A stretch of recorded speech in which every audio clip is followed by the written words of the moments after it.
Le damos las gracias, hermanos. Feliz sábado a cada uno de ustedes. Queremos saludar a nuestros hermanos, a nuestros amigos que nos están sintonizando en diferentes partes del mundo, en Centroamérica, Suramérica, en Norteamérica. Dios les bendiga, hermanos. Sabemos que nos están sintonizando algunos ahí en Brasil. Sabemos que están conectados algunos en El Salvador, en México. Y a nuestros hermanos aquí dentro de Estados Unidos y en la ciudad de Houston. Dios les bendiga a cada uno de ustedes, hermanos. Saludos a Eric y a Tatiana que nos están sintonizando, a Luis Enrique Villalta y su familia, a Rafael y a Lucio y a su familia, a Ricardo, a Solorio y a Isaac y a sus familias.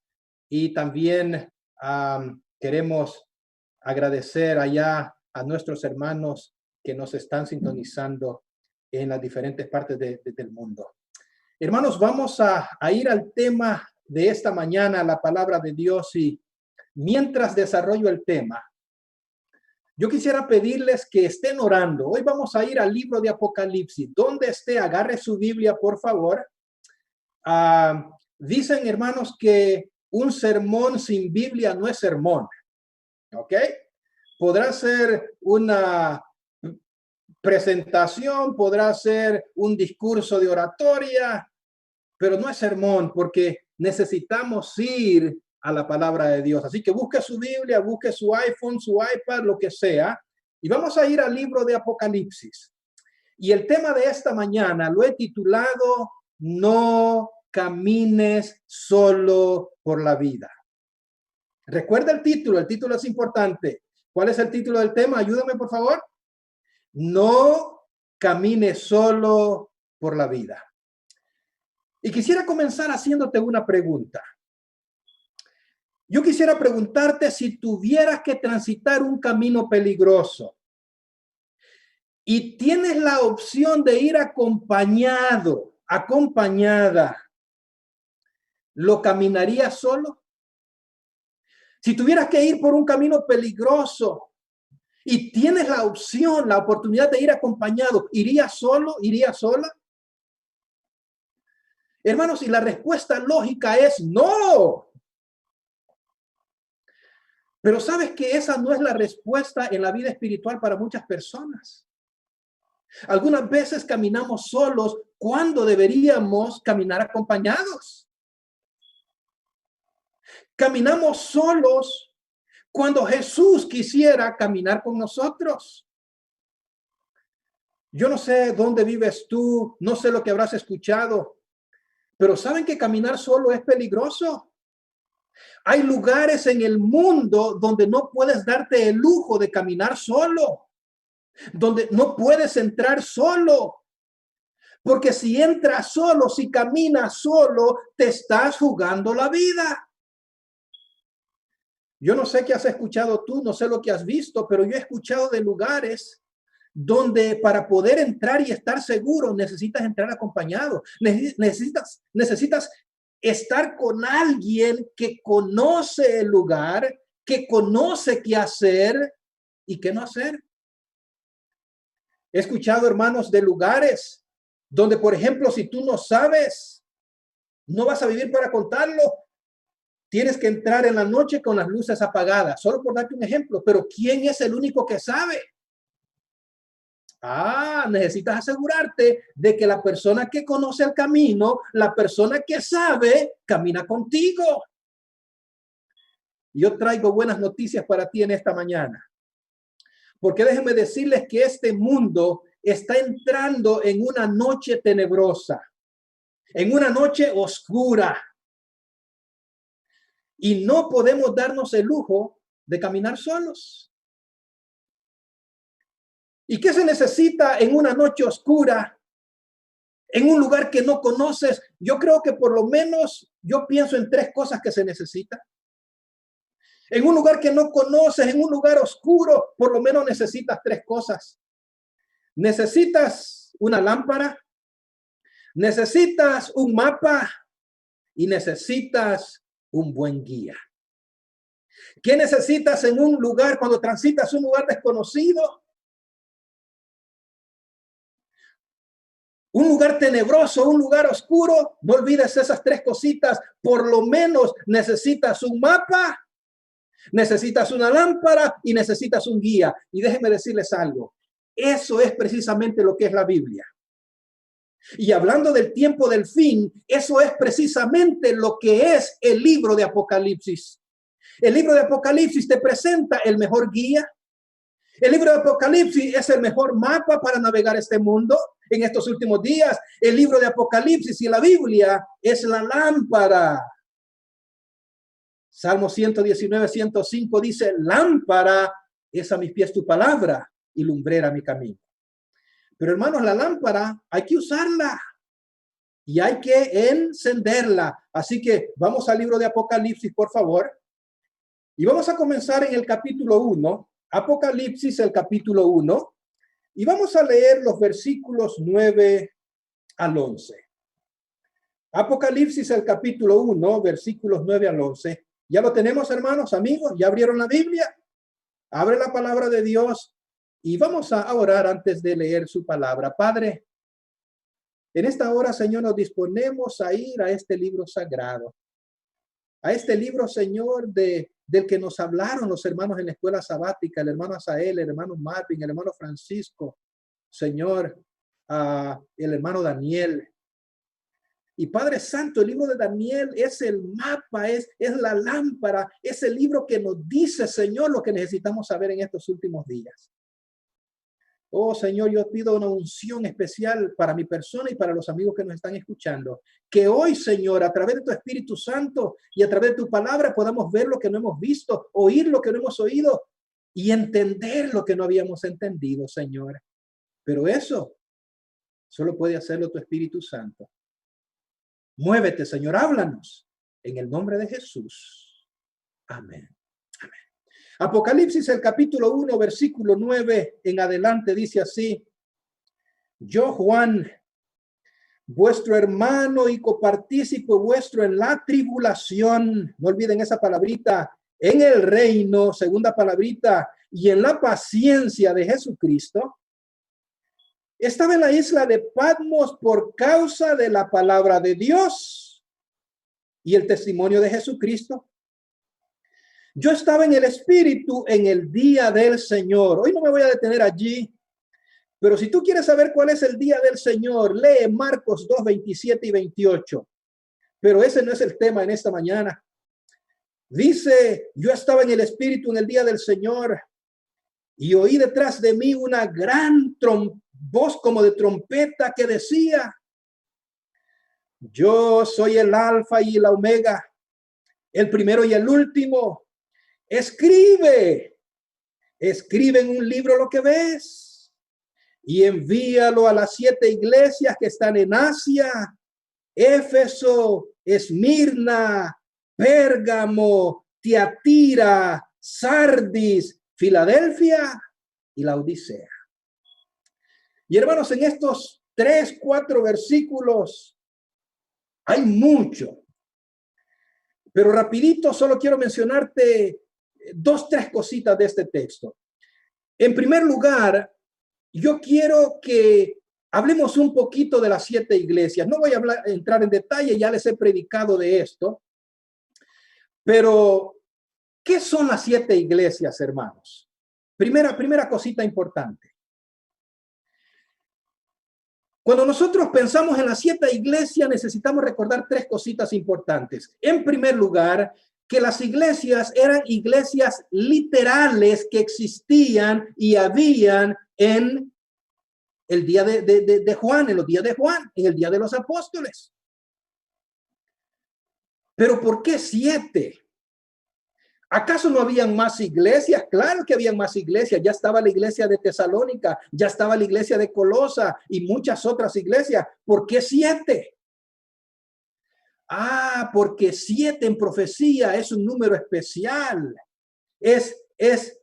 Simboliza plenitud, completeness, dice en inglés, completo, total. En otras palabras, hermanos, no solamente eran iglesias literales en los días de Juan, sino que las 7 iglesias representan la iglesia, la historia de la iglesia a través de la historia, desde los días de los apóstoles hasta la segunda venida de Cristo. Así que no solamente es literal, existieron, sino que también tiene un cumplimiento profético histórico. Y finalmente, cuando tú lees las 7 iglesias, también tienen una aplicación espiritual o personal. ¿A qué me refiero con eso? Por ejemplo, el problema de la iglesia de Éfeso, el versículo 4 dice que había dejado su primer amor. Eso significa que nosotros no estamos viviendo cuando existieron las iglesias literales. Eso significa que no vivimos en el periodo profético histórico que representa esa iglesia, que fue el primer siglo, la iglesia en el tiempo de los apóstoles. Pero sí podemos estar viviendo personalmente la experiencia de ellos. Eso significa que aunque estoy viviendo al final de la historia de este mundo, puedo tener la experiencia espiritual de la iglesia de Éfeso. En otras palabras, he perdido mi primer amor. Voy a la iglesia, pero no siento nada. Es más, voy a la iglesia, pero ando haciendo un montón de cosas que no debería estar haciendo. Voy a la iglesia, pero me estoy muriendo. ¿Sí captas?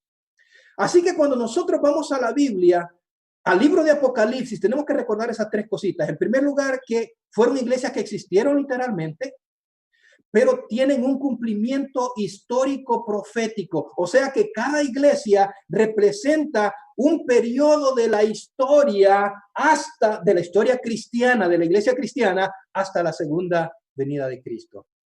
Pero también tiene una aplicación espiritual y podemos tener la experiencia de la iglesia, por ejemplo, de Sardis, la 5ª iglesia. Era una iglesia que decía estar viva, pero estaba muerta.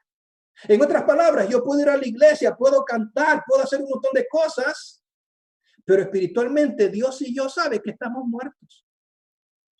Así que, hermanos, déjenme decirles algo. Si yo les dijera entonces, ¿qué representan las 7 iglesias históricamente hablando? Así que, hermanos, las 7 iglesias representan, escucha muy bien, la historia de la iglesia cristiana, la historia del cristianismo desde los días de los apóstoles hasta la segunda venida de Cristo. Y saben que yo quisiera tener buenas noticias para ustedes. Pero la historia del cristianismo es triste porque en vez de ir de menos a más, va de más a menos. En otras palabras, que lo que Apocalipsis revela es una iglesia cristiana, y estoy hablando del cristianismo en general, porque eso es lo que representa las 7 iglesias. En vez de los cristianos irse acercando más a Cristo, se alejan más de Cristo. En vez de parecernos más a Cristo, nos alejamos más de Cristo. Y saben que quiero compartir con ustedes algo que encontré esta semana. Es increíble cómo Dios da cosas justo en el momento exacto. En una de las clases que estoy tomando, tuve que leer el libro que se llama Emotionally Healthy Spirituality. Y ese libro menciona una investigación, una encuesta, un estudio que hicieron. Y escuche, vea lo que escribió ese caballero, Peter Scazzero, en la página 29. Dice que según las encuestas Gallup, y ustedes saben que es una firma muy respetable, dice que según la encuesta Gallup y los sociólogos, escuchen muy bien, uno de los mayores escándalos de nuestros días es que los cristianos son tan propensos a adoptar estilos de vida cada vez más hedonistas, materialistas, egocéntricos y sexualmente inmorales como el mundo en general. Escuche, la investigación, los sociólogos, las investigaciones están diciendo que los cristianos cada vez más, en vez de parecernos a Cristo, nos parecemos al mundo. Cada vez somos más. ¿Recuerdan los calificativos? Somos más hedonistas, materialistas, egocéntricos y sexualmente inmorales. Y alguien quizás está diciendo, pastor, y más o menos, ¿qué es lo que tenía en mente esa gente cuando hizo la investigación? ¿O qué significa todo eso? Y él continúa diciendo lo siguiente, solo para tener una idea, hermanos. ¿Por qué? Porque Apocalipsis representa en las 7 iglesias la historia de la iglesia cristiana. Y yo ya les dije que el cuadro no es halagador, no es atractivo, es hasta deprimente. Y vea lo que dice esta estadística. Por mencionar algunos ejemplos, dice que los miembros de la iglesia se divorcian de sus cónyuges tan a menudo como sus vecinos seculares. Los miembros de la iglesia golpean a sus esposas tan a menudo como sus vecinos. Los miembros de la iglesia, los patrones de dar, indican que son casi tan materialistas como los no cristianos.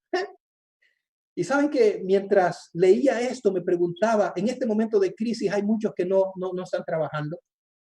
Hay muchos que quisieran dar a Dios, pero no pueden. Pero yo me pregunto, y esto es para nosotros, hermanos.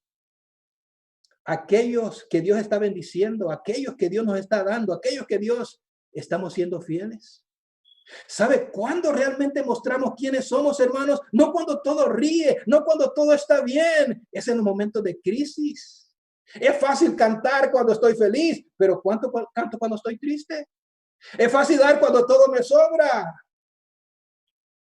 Así que, hermanos, y termino diciendo esto, que es lo que dice la encuesta. Dice que, escúcheme, esto es triste, hermanos. Dice que los cristianos blancos, recuerda que él está hablando a un grupo aquí en Norteamérica, pero esto es general, hermano. Esto no tiene que ver con grupos étnicos. Dice que los cristianos blancos son las personas más propensas a oponerse a los vecinos de otra raza. En otras palabras, que hay cristianos que también son racistas juntamente con los demás.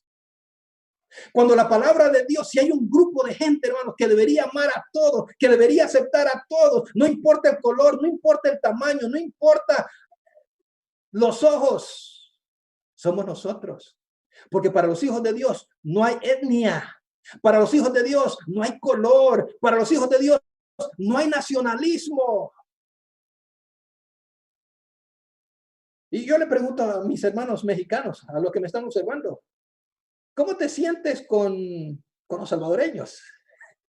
Y yo le pregunto a los salvadoreños que nos están, ¿cómo te sientes con los mexicanos, con los hondureños o con los americanos? ¿Cómo te sientes? Déjeme decirle que para los hijos de Dios no hay barreras, no hay nacionalidad, no hay nada. Pero lo único que les estoy mostrando, hermanos, y lo último, dice, escuche, que de los jóvenes más comprometidos, aquellos que realmente aman a Dios, aquellos que creen en la palabra de Dios, no está hablando de aquellos que son livianitos. Dice esta estadística que de los más comprometidos, un número cada vez mayor de jóvenes piensa que la convivencia es aceptable antes del matrimonio. No, pues está bien, es normal. Pero hermanos, el libro de Apocalipsis, lo vamos a ver a medida que vamos estudiando, Dios está llamando a un pueblo diferente. Dios está llamando a un pueblo que no se aleja de Dios, sino que se acerca a Dios. Dios está hablándole a un pueblo que no se parece más al mundo, sino que cada vez se parece más a Dios. Pero hermano, esa no es la historia de la iglesia de Apocalipsis, pero la buena noticia es que en medio de toda esta historia, Dios siempre tiene un grupo de personas fieles. Dios siempre tiene un grupo de personas que son diferentes. Dios tiene un grupo de personas que van en contra de la corriente y a este grupo de personas se le llama remanente. Así que, hermanos, era importante compartir esto con ustedes, pero hay un detallito más. Hay un detallito más, hermanos. Y es que no importa lo que venga, déjeme decirle, hermanos, que para ese grupo remanente, el que habita la sombra del Altísimo, hermanos, no hay nada que temer. Porque si Dios está con nosotros, ¿quién contra nosotros? Pero hay una segunda cosita que quiero en cuanto a las iglesias para avanzar a la segunda y tercera parte y termino. Y es que, hermanos, ¿qué representa? Si las iglesias representan la historia del cristianismo, de la iglesia cristiana, desde los días de los apóstoles hasta la segunda venida de Cristo. Y si la iglesia de Éfeso representa toda la cristiandad que representa la iglesia de la Odisea. Y hermano, déjenme decirles algo. Voy a leer una cita rapidito con ustedes. Y puede encontrarla, usted la revisa después en Hechos de los Apóstoles, la página 462. Hechos de los Apóstoles, página 462. Hablando de la iglesia de Éfeso, vea lo que dice. De la iglesia de Éfeso que el Señor usó como símbolo de toda la iglesia cristiana de los días de los apóstoles. La iglesia de Éfeso representaba toda la iglesia cristiana en el día de los apóstoles, no solo una parte, no solo los buenecitos. Allí estaba trigo y cizaña. La iglesia de Esmirna representa toda la iglesia cristiana, los buenos y los malos, los mediocres y los entregados, toda la iglesia cristiana en el segundo y tercer siglo, y así sucesivamente. Y entonces, ¿qué representa la iglesia de la Odisea? Hermanos, la iglesia de la Odisea representa, escucha muy bien, toda la cristiandad antes de la segunda venida de Cristo. En otras palabras, la iglesia de la Odisea representa el cristianismo, la última generación de cristianos que va a vivir antes de la segunda venida de Cristo. Y alguien dirá, pastora, yo pensé que la Odisea éramos nosotros. Lee cuidadosamente el espíritu de profecía, y el espíritu de profecía una y otra vez. Yo podría llenarte de citas esta mañana, pero no es el propósito. Cuando cada vez que menciona la Odisea, dice que la iglesia de la Odisea se aplica. Como ya te dije, que la experiencia de las diferentes iglesias puede aplicarse a... ¿Y por qué es importante esto? Déjame decirte algo, hermanos. Quizás déjame darte un ejemplo. Déjame ejemplificarlo de esta manera. Imagínate que tú eres un cazador de tornados. Y tú andas ahí con la cámara viendo dónde vas a encontrar el próximo tornado. Es importante que al estar buscando los tornados, tú tengas la cámara enfocada en el lugar correcto. Porque si la tienes en el lugar incorrecto, no solamente vas a perder ver el enfoque del tornado, sino que va a ser catastrófico porque el tornado puede salirte por el otro lado. Si nosotros, hermanos, no entendemos lo que representa la iglesia de Odisea, vamos a estar esperando los cumplimientos finales donde no están. Así que, hermanos, y déjenme decirles algo, así que voy a repetir, si la iglesia de Éfeso representaba toda la cristiandad en los días de los apóstoles, la iglesia de la Odisea representa toda la cristiandad, la última generación de cristianos que va a vivir antes de la segunda venida de Cristo. Pero el cuadro es triste, hermanos. Mira lo que dice Apocalipsis 3:20.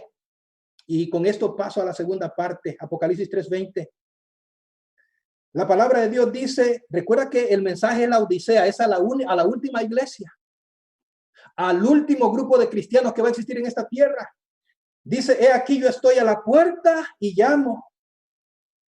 Y me voy a quedar allí. Yo te pregunto, si Jesús, el que le da sentido a la iglesia, el que le da sentido al cristianismo, está afuera tocando la puerta, ¿dónde va a tener a Jesús la última generación de cristianos aquí en la tierra?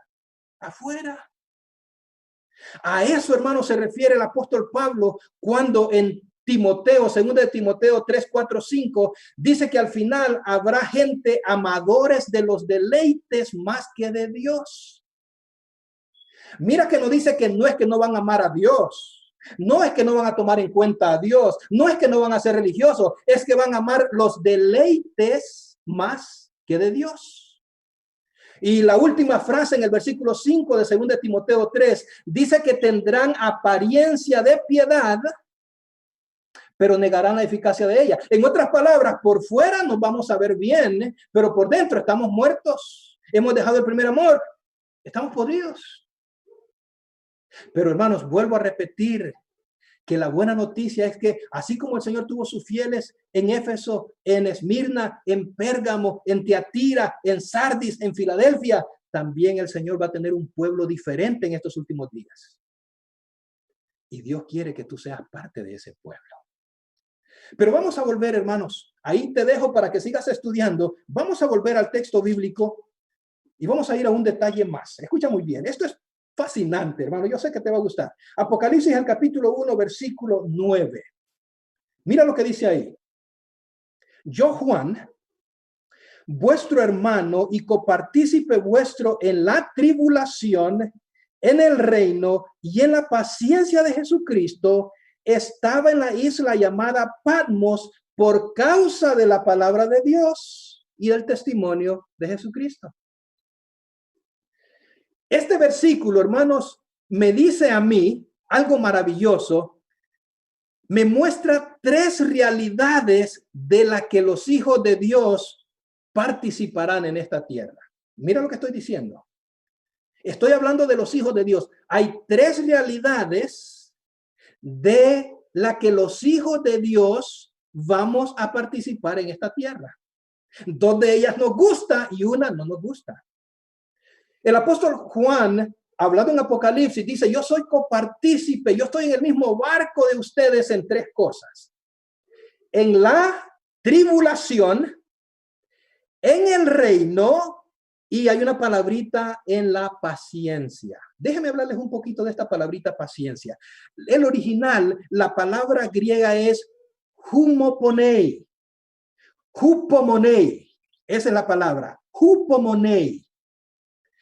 Y buscando, investigando un poquito, hermanos, aquellos que nos hemos visto expuestos a otro idioma, nos hemos dado cuenta que una palabra cuando se traduce a otra palabra pierde un poco el significado, la profundidad. Por ejemplo, aquellos que hablan inglés, si yo te digo desire, ¿qué significa desire? Deseo, ¿verdad? Y si yo te digo qué significa crave, también deseo, pero ya en español ya perdió el significado. Porque crave es un deseo, ¿cómo te diría? Un deseo, imagínate que no puedo ni describirlo, o sea, profundo, desesperante. Lo mismo pasa, hermanos, cuando tenemos que traducir del original griego o hebreo a nuestros idiomas. Así que la palabrita hupomonei, que se traduce como paciencia, encontré en el diccionario teológico del Nuevo Testamento, que dice que esta palabrita, cuando se refiere a Dios, significa estar expectante, estar a la expectativa, estar en espera, con esperanza. Pero cuando se refiere a lo terrenal, significa permanecer firme o perseverar. Por eso es que dependiendo de la versión que tú tengas, esta última palabrita se va a traducir como paciencia, perseverancia, persistencia, constancia y esperanza. En este contexto de Apocalipsis, yo quisiera sugerirte que la mejor traducción en vez de paciencia debería ser esperanza. En otras palabras, Juan está diciendo que hay tres cosas que los hijos de Dios vamos a participar en esta tierra. Tribulación, reino y esperanza. Y hermanos, yo ya les dije, quisiéramos que no existiera la primera. Quisiéramos que haya reino y esperanza, pero no tribulaciones. Pero hermano, déjame decirte algo y tú lo sabes. Sin tribulación, escucha muy bien, sin tribulación no hay reino. Y tú dirás, pastor, pero ¿qué está diciendo? Por el tiempo no vamos a ir a la Biblia, pero anótalo. Dice Hechos 14:22, que es necesario que a través de muchas tribulaciones finalmente entremos en el reino de los cielos. Hermanos, déjenme decirles que si no tuviéramos tribulaciones, algunos de nosotros hace rato le hubiésemos dado la espalda a Dios. Es más, yo conozco personas que las tribulaciones lo acercan a Dios y las bendiciones lo alejan de Dios. Yo conozco personas que cuando no tienen qué comer es cuando más se aferran a Dios y cuando les sobra qué comer, se alejan de Dios. Así que hermanos, tres cositas de las que supuestamente ustedes y yo deberíamos estar participando. La primera no nos gusta, tribulaciones, reino y esperanza. Y las tres cositas que quiero dejar en tu mente es que sin tribulación no hay reino.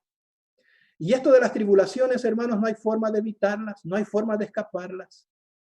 Es más, Juan 16:33, Jesús dijo, en este mundo tendrás aflicción. Dios dijo, ¿sabes qué? Yo no te voy a engañar, en este mundo van a haber desafíos, van a haber problemas, pero confiad, porque yo he vencido al mundo. Y si usted recuerda la lectura bíblica, Isaías 43, versículo 2, el Señor dice, ¿sabes qué? Cuando pases por las aguas, yo voy a estar contigo. Y cuando pases por el fuego, yo voy a estar contigo. El Señor no dijo que no íbamos a pasar por el fuego de la tribulación, no dijo que íbamos a pasar por las tormentas de tribulación. Él lo que prometió es que en medio del fuego y en medio del agua, en medio de la tribulación, Él iba a estar con nosotros. Así que, hermanos, no nos gustan las tribulaciones, pero son parte de la vida. Y yo creo que mi hija lo mencionó un día de estos en Sociedad de Jóvenes. Aquellos que son madres y padres, ustedes me van a entender. Ustedes saben cuál es la bienvenida que le damos a los bebés cuando llegan, ¿verdad? Usted sabe cuál es la señal que un niño todo está bien. Es que llore cuando va a nacer. ¿Sí o no? Es más, si no llora, le ayudan para que llore. Así que la bienvenida es un golpecito. Y ahí se suelta a llorar y entonces dicen, ahora sí está bien. Hermanos, ese es solo un presagio, esa es solo la bienvenida a la realidad de este mundo. Pero hermanos, las tribulaciones no son ningún problema si con nosotros tenemos las otras dos, el reino y la esperanza. Y esa es la segunda cosita que quiero mencionarte. La primera es que sin tribulación no hay reino. La segunda, hermanos, es que sin reino no hay esperanza. ¿Tú te imaginas que este mundo fuera todo lo que hay? ¿Tú te imaginas, hermanos, si no hubiese otro lugar para donde vamos? ¿Tú te imaginas si no existiera Apocalipsis 21? Vi un cielo nuevo y una tierra nueva. ¿Tú te imaginas, hermanos, si no tuviéramos un lugar mejor para donde vamos? Yo no sé a quién le estoy hablando en esta mañana. Yo no sé si le estoy hablando a alguien que conocía al Señor, que caminaba con el Señor, pero este mundo, los placeres, el enemigo lo desvió y ahora caminas alejado de Dios. Yo te digo, yo te invito, acércate a Cristo, porque el mundo se está poniendo más oscuro y vas a necesitar el mapa, vas a necesitar la lámpara y vas a necesitar la mejor guía.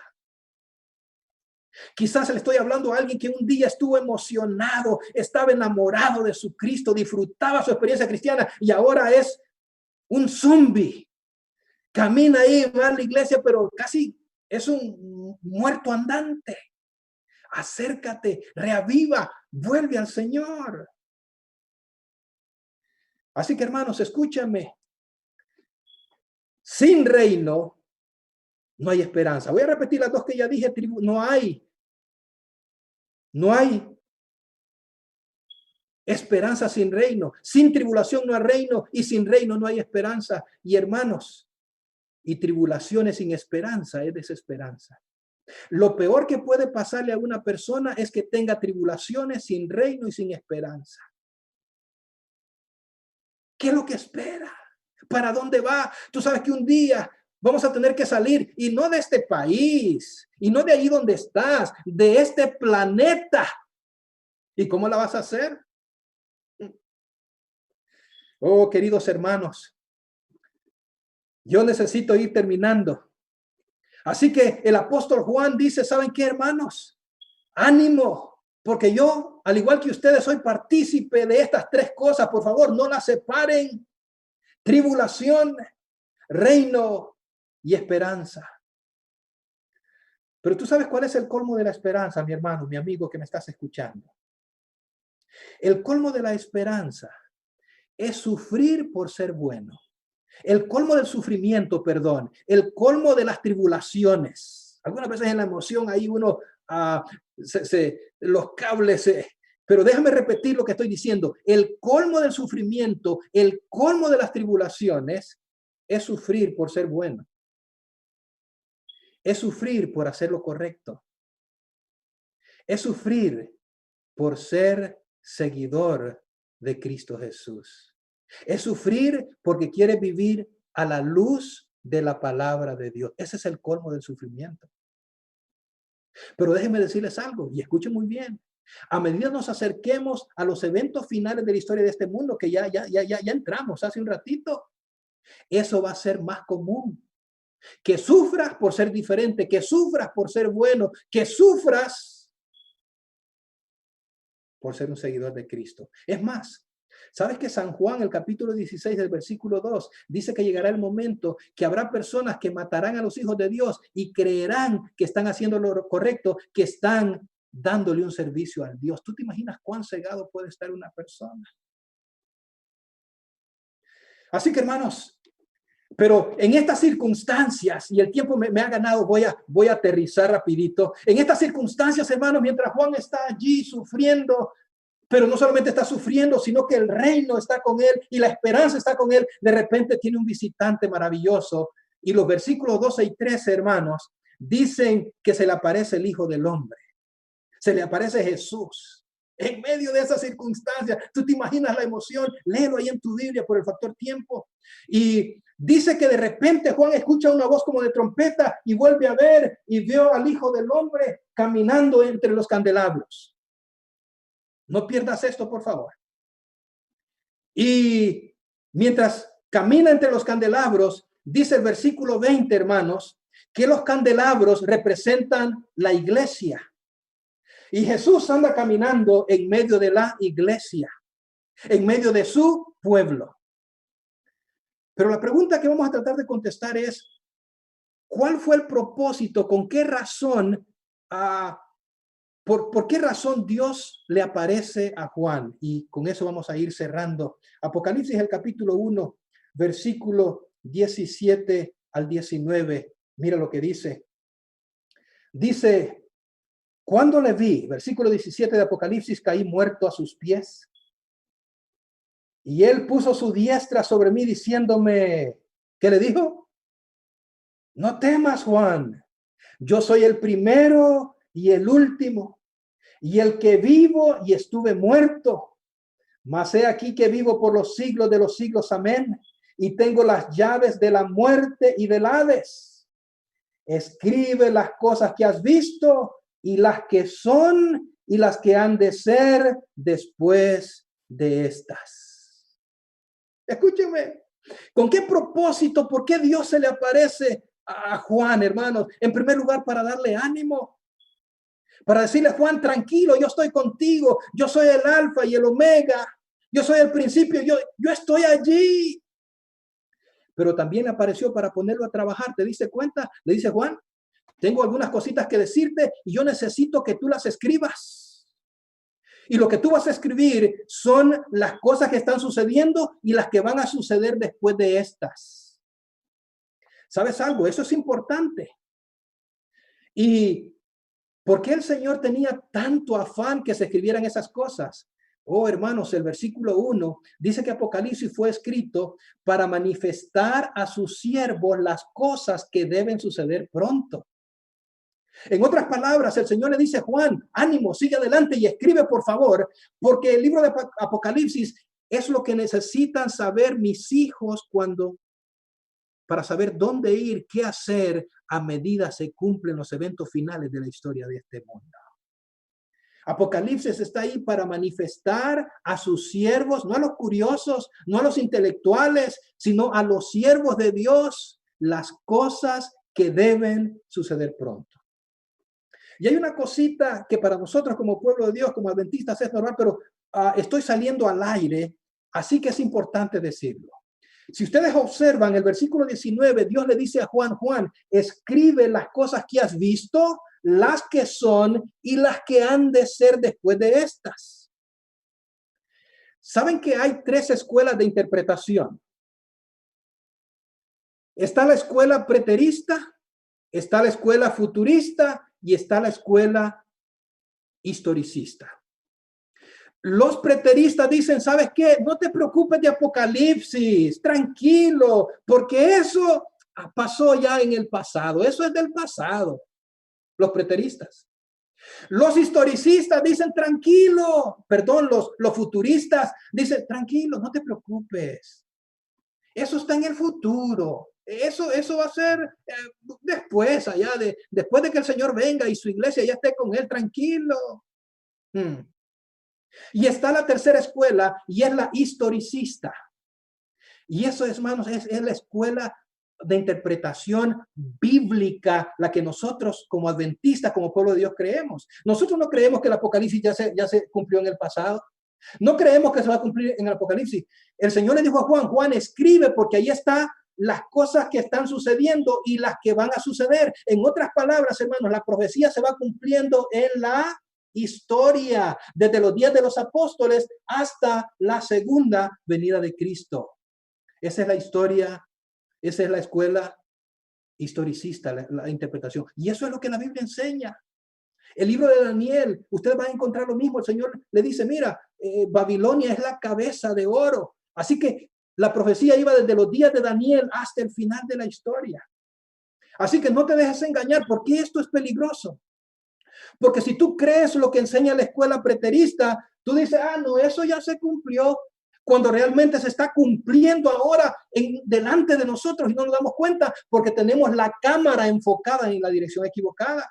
O si tú crees lo que enseña la escuela historicista, dices, no, tranquilo, eso es en el futuro, te relajas cuando la profecía se está cumpliendo y se ha venido cumpliendo. Así que, hermanos, ¿por qué era tan importante para el Señor que tú y yo tuviéramos este libro? Que tuviéramos el libro de Apocalipsis. Hay personas que dicen, no, ese libro es todo confuso, ese libro yo no lo entiendo, ese libro, lee, vea el libro. Porque, hermanos, necesitamos conocer ese libro a medida que nos acercamos más y más a los eventos finales. Así que, hermanos, esto es lo que yo quiero decirte en esta mañana. Lo que yo quiero compartir contigo en esta mañana es que el libro de Apocalipsis presenta a Jesús caminando entre su pueblo, caminando entre su iglesia. Y si tú amas al Señor y eres parte del pueblo de Dios, ¿por qué caminar solo? ¿Por qué caminar solo cuando Dios quiere caminar contigo? Y hermanos, hay mucho más que podría decirles, pero debo terminar, y yo quisiera terminar haciéndole algunas preguntitas. Al acercarnos a los eventos finales en estos últimos días, ¿tienes tribulación, reino y esperanza? ¿O solo tienes tribulación? Porque lo que debemos tener es el triplete, el trío. ¿Tenemos tribulación? Sí. Pero con la tribulación tenemos el reino y la esperanza. ¿Qué tienes tú? Y hermanos, la segunda preguntita que quiero hacerte, al acercarnos a los eventos finales de la historia de este mundo, ¿te vas acercando más a Dios o te vas alejando de Dios? Al acercarnos a los eventos finales de este mundo, yo te pregunto, ¿nos vamos pareciendo más a Dios o nos vamos pareciendo más al mundo? Oh, hermanos, como dice el canto, yo presiento que algo grande ha de ocurrir. Y hermanos, lo que va a ocurrir pronto. Y ahora más que nunca necesitamos prepararnos para encontrarnos con Cristo Jesús. Hermanos, al acercarnos a los eventos finales de este mundo, ¿caminamos solos o caminamos acompañados? Y el título de este tema es, no camines solo por la vida. Si te alejaste del Señor, le diste la espalda al Señor, vuelve. La palabra de Dios dice que con cuerdas de amor te he amado. El Señor te anda buscando. El apóstol Pablo dice, hoy es el día aceptable, hoy es el día de salvación. Ven, acércate al Señor. O quizás estás en la iglesia, quizás vas a la iglesia, quizás hasta participas en la iglesia, pero Dios, si tú sabes que has perdido el primer amor, Dios, si tú sabes que estás muriendo espiritualmente, levántate. Porque como dice el apóstol Pablo, no es hora de dormir. Hermanos, de Apocalipsis 1 yo quiero dejar 3 lecciones para ti y para mí en esta mañana. La primera lección es que no importa lo que ocurra en este mundo, No importa, hermanos, lo que ocurra en este mundo, podemos caminar acompañados, podemos caminar seguros, si así lo queremos, porque podemos caminar con Cristo Jesús. Él quiere caminar a tu lado, como Juan lo vio caminando en medio de su iglesia. Y cuando habla de iglesia, aquí no está hablando del templo, del edificio. Eres tú, soy yo, la iglesia. Primera lección. No importa lo que ocurra en este mundo, podemos caminar acompañados, seguros, si así lo queremos. Podemos caminar con Jesús. ¿Qué vas a hacer tú? ¿Qué voy a hacer yo?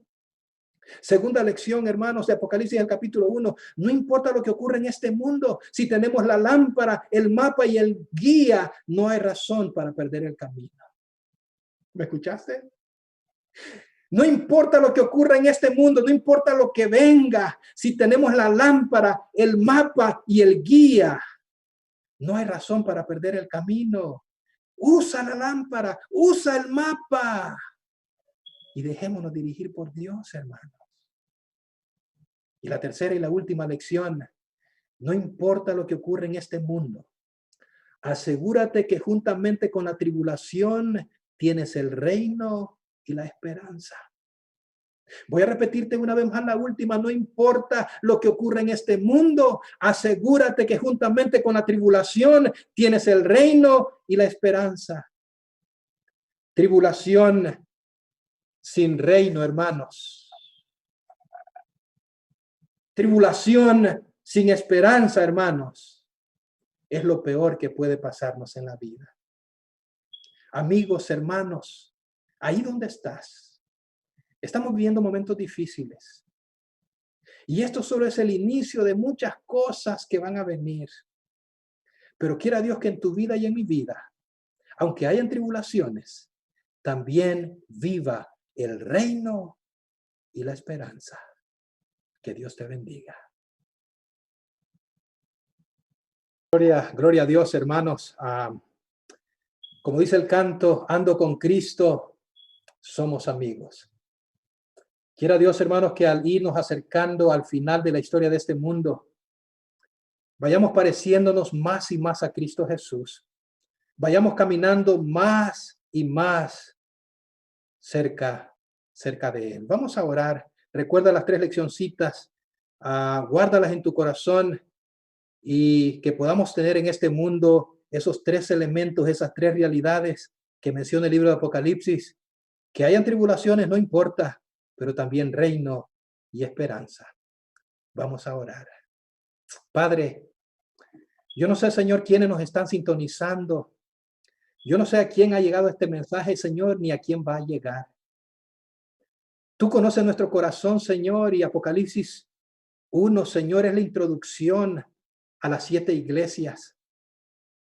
Y, Señor, lo que nos enseña Apocalipsis 1 es que en medio de las vicisitudes de la vida y de la historia del cristianismo, tú tienes un remanente, un pueblo con el que tú quieres caminar.